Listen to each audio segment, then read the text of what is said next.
கிறிஸ்து இயேசுக்குள்ளான உங்கள் அனைவருக்கும் சமாதானம் உண்டாதாக.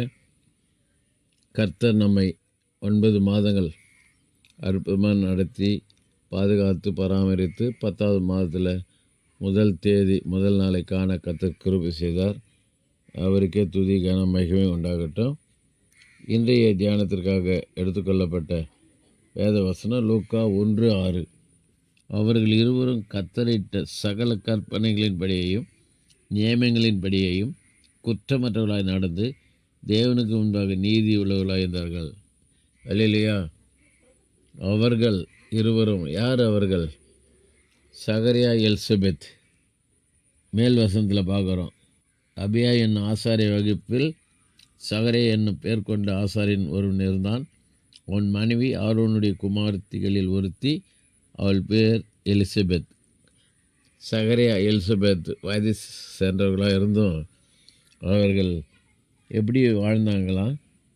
கர்த்தரிட்ட சகல கற்பனைகளின்படி நியமங்களின்படியும் குற்றமற்றவர்களாய் வாழ்ந்தாங்க. தானியேலை குறித்து பார்க்கும்போது அவனிடத்தில் குற்றத்தை கண்டுபிடிக்கிறதுக்காக என்னென்னமோ முகாந்தரம் தேடி பார்க்குறாங்க. ஆனால் அவனிடத்தில் ஒரு குற்றத்தையும் கண்டுபிடிக்க முடியல. காரணம், அவன் உண்மையுள்ளவனாக இருந்தான், குற்றமற்றவனாக இருந்தான். ஆகவே நம்முடைய வாழ்க்கையில் கூட நாம் குற்றமற்றவர்களாக வாழணும். எப்படி இந்த சகரியா, எலிசபெத்துக்கு வயசு சென்றவர்களாக இருந்தும் கூட ஆண்டுடைய கட்டளின்படி கற்பனைகளின்படி நியமங்களின்படி வாழ்ந்தாங்க, குற்றமற்றவர்களாக வாழ்ந்தாங்க. அதான் முக்கியம். நீதி உள்ளவர்களாக இருந்தாங்க. குற்றமற்றவர்களாக வாழ்ந்தது மாத்திரமல்ல, நீதி உள்ளவர்களாக வாழ்ந்தாங்க. ஆகவே நாம் கூட நம்முடைய வாழ்க்கையில் குற்றமற்றவர்களாய் நீதி உள்ளவர்களாய் நாம் வாழ வேண்டும்.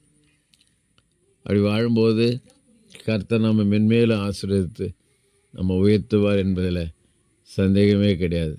ஆகவே கர்த்தர் நம்மை உயர்த்தாததுக்கு காரணம், ஆசீர்வதிக்காததற்கு காரணம், நம்மிடத்தில் நீதி இல்லை.